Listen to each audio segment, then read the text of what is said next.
आज वर्तमान में पंचम काल में मनुष्य का मन है तो बहुत विचित्र है। यह मन कभी मंदिर की ओर जाता है, कभी दुकान की तरफ भागता है। यह मन कभी आश्रम का निर्माण करता है तो कभी यह मन प्रवचन देने लगता है। मन की स्थिति, मन की अवस्थाएं बड़ी विचित्र है। जब हम विचारों के रूप में अपने भीतर हवाओं को या तूफान को उठते हुए देखते हैं तो हमें मन की अनुभूति होती है। हम जो भी क्रियाकलाप करते हैं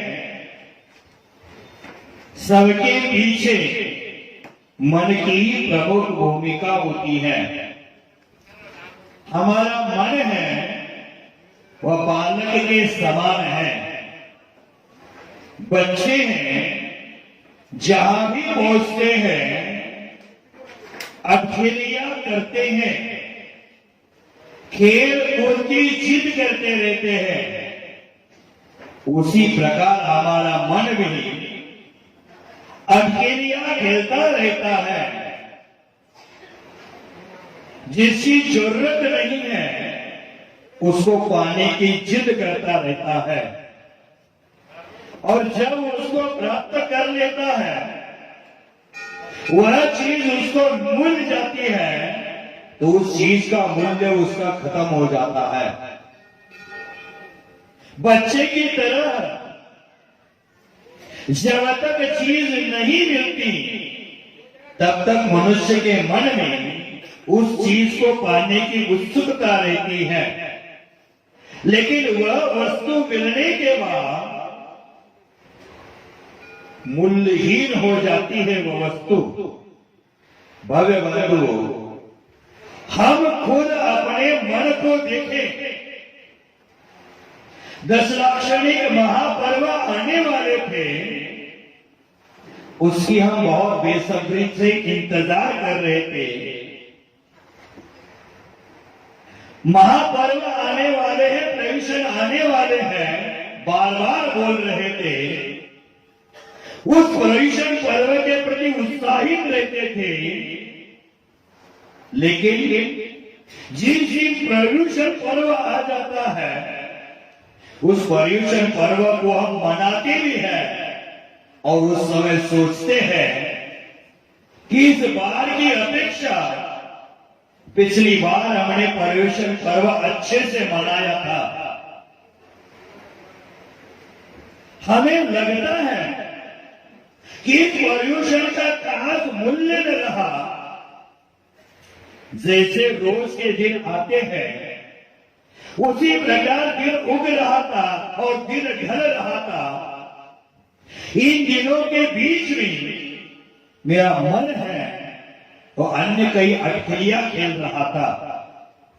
भव्य बंधु, जब तक वस्तु नहीं मिलती तब तक उसके पाने के लिए उत्सुक आदमी रहता है, उत्साहित रहता है, और जब मिल जाती है वस्तु तो रसहीन हो जाता है। उसमें जो रस है वो समाप्त हो जाता है।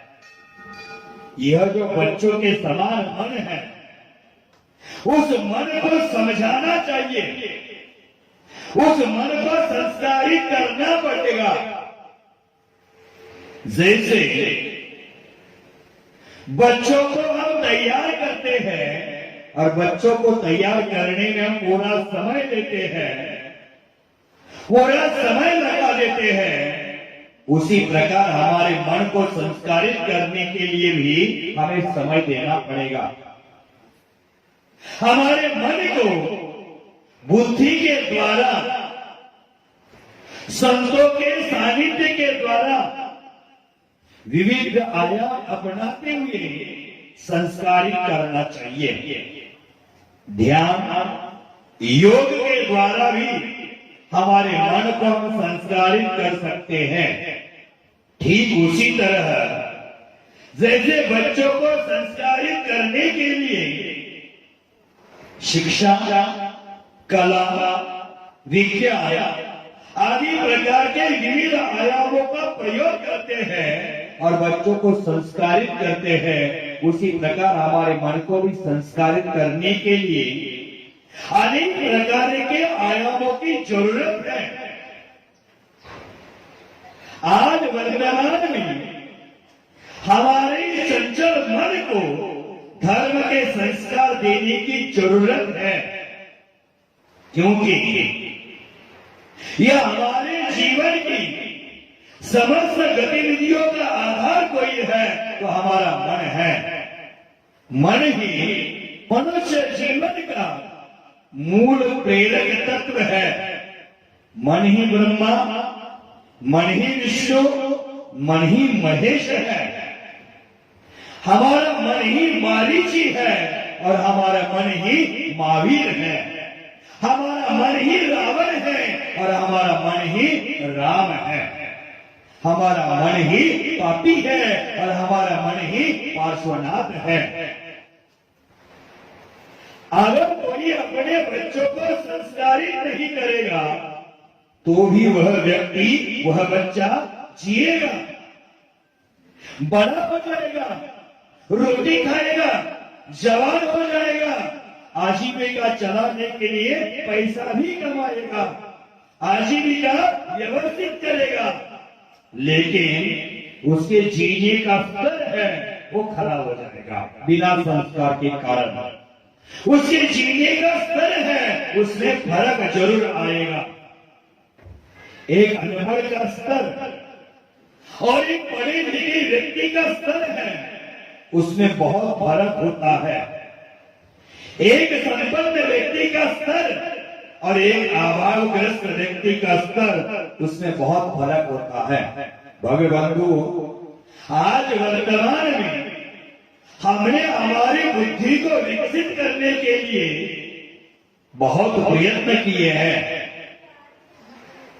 मन की बीमारियों को समझने के लिए हम मनोवैज्ञानिकों के पास जाते हैं, लेकिन हमारे जीवन को सुधारने के लिए हमें संत जनों की संगति में जाना चाहिए, क्योंकि संत जन है बुद्धि को विकसित करने का प्रयास नहीं करते, हमारे जीवन को विकसित करने का प्रयास करते हैं।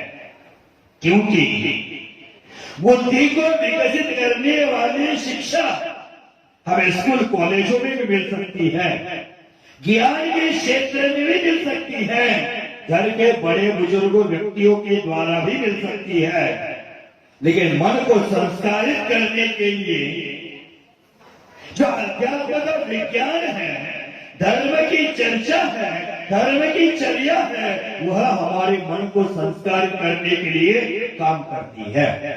भव्य बंधु, जैनाचार्य कहते हैं कि हमारा जीवन है और इस जीवन में हमें अपने आत्मगुणों का विकास करना चाहिए, नहीं तो आज का व्यक्ति ऐसे जी रहा है, बेफिक्र होकर जी रहा है, बिना संयम का जीवन व्यतीत कर रहा है। जैसे सप्ताह होता है और सप्ताह का पहला दिन कौन सा होता है? सोमवार, उसको चंद्र भी कहते हैं। इंग्लिश में देखा जाए तो सोमवार को मंडे कहते हैं और सप्ताह का अंतिम दिन रविवार आता है, संडे आता है। देख लेना, पहला दिन है मंडे। लोगों ने मन का दिए कर लिया, मनमानी करना शुरू कर दिया, मन के अनुसार चलने लगे, मन के अनुसार स्वैराचार करने लगे। जैसे सोमवार को चंद्रमा भी कहते हैं। चंद्रमा गति प्रगति करता तो है, लेकिन वही चंद्रमा के गति और प्रगति को 15 दिन में अमावस ढांक भी लेती है। उसकी गति को रोकने के लिए अमावस भी आती है और गति को बढ़ाने के लिए पूर्णमासी भी आ जाती है। जैसे उस क्षण में चढ़ाव उतार का खेल चलता रहता है, उसी प्रकार हमारे मन में भी अनेक प्रकार के चढ़ाव उतार चलते रहते हैं। हमारे मन भी अनेक प्रकार के शुभाशुभ विचार करता रहता है, लेकिन संयम के पथ पर चलने के लिए तैयार नहीं होता है, क्योंकि मन के देश से शुरुआत हो जाती है। चंद्रमा की कलाएं तो, चंद्रमा की किरणें तो फिक्स है, तेज है, लेकिन हमारा मन है कब क्या करेगा इसकी कोई गारंटी नहीं है। हमारा मन पल पल में दिशा बदलता रहता है। हमारा मन अज्ञात है।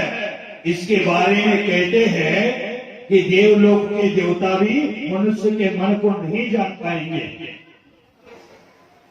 हमारा मन है, इस पल में क्या करेगा, अगले पल में क्या करेगा, इसकी कोई गारंटी नहीं। हमारे जीवन में भूतकाल में क्या हुआ है ये हम जान सकते हैं, लेकिन भविष्य काल में हमारा मन कौन सी अक्रिया करेगा ये हमें पता नहीं है। इसके बारे में कोई भविष्य का भविष्यवाणी भी नहीं कर सकता है। मन अज्ञात तत्व है, लेकिन इसे ठीक करने में ही मनुष्य पर्याय की भलाई है। मनुष्य पर्याय का हित है, हमारे मन को ठीक करना चाहिए। सोमवार के बाद कौन सा दिन आता है, आप सभी लोगों को प्रिय है, कौन सा? मंगलवार। मंगलमुखी सदा दुखी, मंगलमुखी सदा दुखी। देखो आगे का दिन मंगलवार आता है। मंगलवार मन को ठीक करने के लिए कुछ मंगल भाव अपने हृदय में लाने होंगे। आज मंगलवार ये लगता है, हमारे मन को ठीक करने के लिए मंगल भावनाएं हमारे मन में लाना चाहिए। मंगल भाव दशा में मन भी आगे बढ़ेगा, मंगल भाव अपने दिल में लेकर आएगा, वह मंगलवार है। हम मात्र मंदिर जी में आकर पूज्य प्रमाण सागर जी के द्वारा रचित मंगल भावना बोलते हैं। क्या बोलते हैं?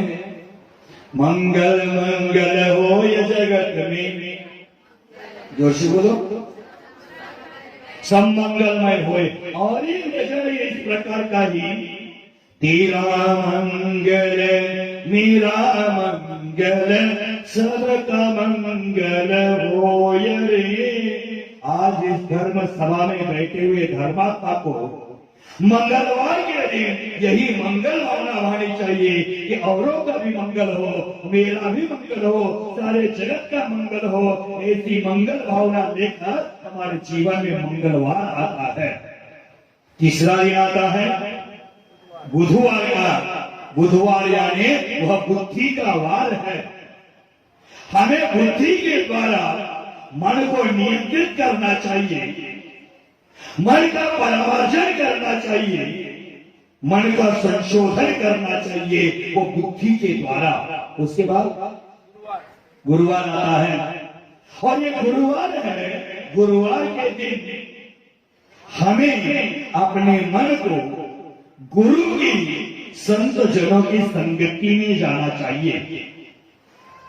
ये लोग ही हमें गुरुजन होते हैं, संत जन होते हैं, वही हमारे जीवन को सही दिशा दिखा सकते हैं, हमारे जीवन का सही मार्गदर्शन कर सकते हैं, और वह हमें सब पर चलने का मार्ग बताते हैं। हमारे मन के जो विकार है, कषाय है, उसको हटाने का कार्य गुरुजी करते हैं। इसलिए गुरुवार को गुरु के सानिध्य में जाना चाहिए। बाद में आया शुक्रवार। शुक्रवार के दिन गुरु ने हमें जो दिया है उसके प्रति शुक्रिया अदा करने की भावना हमारे मन में आनी चाहिए। जो परमात्मा ने हमें जो दिया है, गुरु ने जो दिया है, उनके प्रति शुक्रिया अदा करने की भावना हमारे मन में होनी चाहिए। हमारे मन में गुरु के प्रति समर्पण भावना बननी चाहिए। और उसके बाद आता है शनिवार, शनि का अर्थ होता है बाधा। जैसे जैनाचार्य कहते हैं कुंडली में शनि और दिमाग में मणि आदमी का जीवन बर्बाद कर देता है। तो शनि का अर्थ होता है बाधा। जैसे जैन दर्शन में मिथ्यात्व से लेकर सहयोग केवली अयोग केवली नाम के 14 गुणस्थान बताए हैं। साधक मिथ्यात्व का त्याग करके सम्यक की साधना करता है, व्रत ग्रहण करके पंचम गुणस्थान में पहुंचता है, महात्म को स्वीकार करके छठे गुणस्थान में पहुंचता है, आत्म की आराधना उपासना आत्मानुभव करके सातवें गुणस्थान में पहुंचता है और आत्मा की विशुद्धि बढ़ाते बढ़ाते ऊपर के गुणस्थान में पहुंचता है। लेकिन ऊपर के गुणस्थान में जो 11वां गुणस्थान है हमारी विशुद्धि में बाधक तत्व है। 11वें गुणस्थान में चढ़कर भी आदमी नीचे गुजर सकता है। उसी प्रकार हमारे जीवन में जो मोह की बाधा मन में आ जाती है तो हमारा जीवन भी धर्म पथ से पतित हो जाता है, धर्म मार्ग से भटक जाता है। इसलिए हमारे मन में जो बाधाएं हैं, जो मोह है, जो राग द्वेष है, विकल्प है, उसको हटाने का प्रयास करना चाहिए। तभी जाकर हमारे जीवन में ज्ञान का प्रकाश आता है। जैसे कहा गुरुवार, शुक्रवार, शनिवार हम शनिचर से पीड़ित हैं, लेकिन जैनाचार्य कहते हैं जिनके जीवन में गुरु का शुक्र है उनके जीवन में कभी शनिचर पीड़ा नहीं देता है। इसलिए हमारे जीवन में गुरु का शुक्र होना चाहिए, शनिचर कभी पीड़ित नहीं करेगा हमें। और शनिवार की बात कौन सा वार आता है? रविवार मुझे बहुत पसंद आता था क्योंकि रविवार में स्कूल को छुट्टी रहती थी।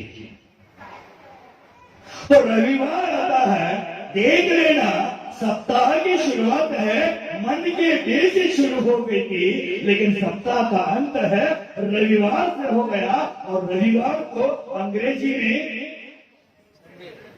संडे कहते हैं। सन का मतलब सूर्य और सूर्य प्रकाश का डे है, वो संडे है, अथवा संत का डे है, वो संडे है। गुरु के सानिध्य में आकर हमारे जीवन में ज्ञान का प्रकाश होता है और हमारा मिथ्यात्व का जीवन है वो प्रकाश पूर्ण हो जाता है। तो हमारे जीवन की यात्रा भी उस सप्ताह की तरह है। हमारे जीवन की यात्रा का शुभारंभ है वो मन के डे से हुआ था और इस यात्रा का समापन है वह सन माने प्रकाश के दिवस पर आकर यह साधना की यात्रा पूर्ण हो जाती है। अगर बंधुओं ज्ञानी कहते हैं, पूर्वाचार्य कहते हैं कि मनुष्य का मन है और उस मनुष्य के मन के विषय है वो 3 लोक हैं। अर्थात मनुष्य के मन की गति इतनी गति है वो एक क्षण में 3 लोक का भ्रमण कर सकता है।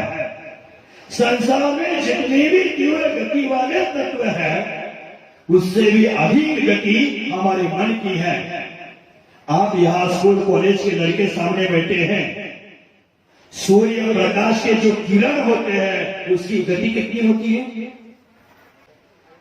उस प्रकाश किरणों से भी 10 गुना अधिक गति हमारे मन की है।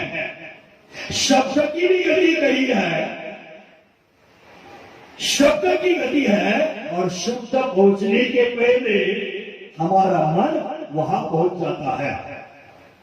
जैसे पारना 11 बजे है लेकिन 7 बजे से हमारा मन है और धर्मशाला के इर्द गिर्द घूम रहा है। ये हमारे मन की गति है, ये हमारा मन का स्पीड है। मन है इसकी गति अत्यंत तीव्र है, इसका विषय 3 लोक है।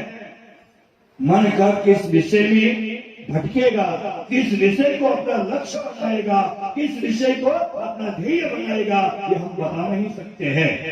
मन बाहर भटकता रहे तो वह बंदर है और मन अंतर्मुखी हो जाए तो मनुष्य का देह मंदिर बन जाता है। यह तो बाहर और भीतर का खेल है।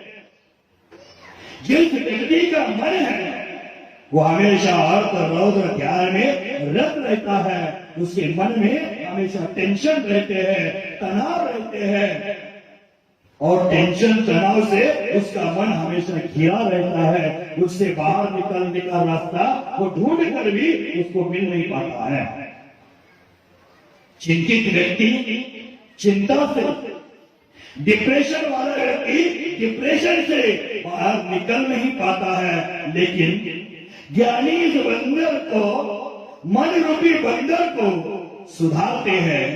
मन की दिशा से, मन की जो दशाएं हैं उससे बाहर निकलते हैं और मन को अपने हाथ में रखते हैं। जैसे इन व्रतियों ने, किसी ने 16 दिन, किसी ने 5 दिन, किसी ने 10 दिन, किसी ने 7 दिन, किसी ने रत्नत्र की आराधना करके 3 दिन मन को कंट्रोल करने का प्रयास किया था, मन को अपने काबू में रखने का प्रयास किया था और मन रूपी बंदर को रोक करके अपने जीवन को मंदिर तरीका बनाने का प्रयास किया था।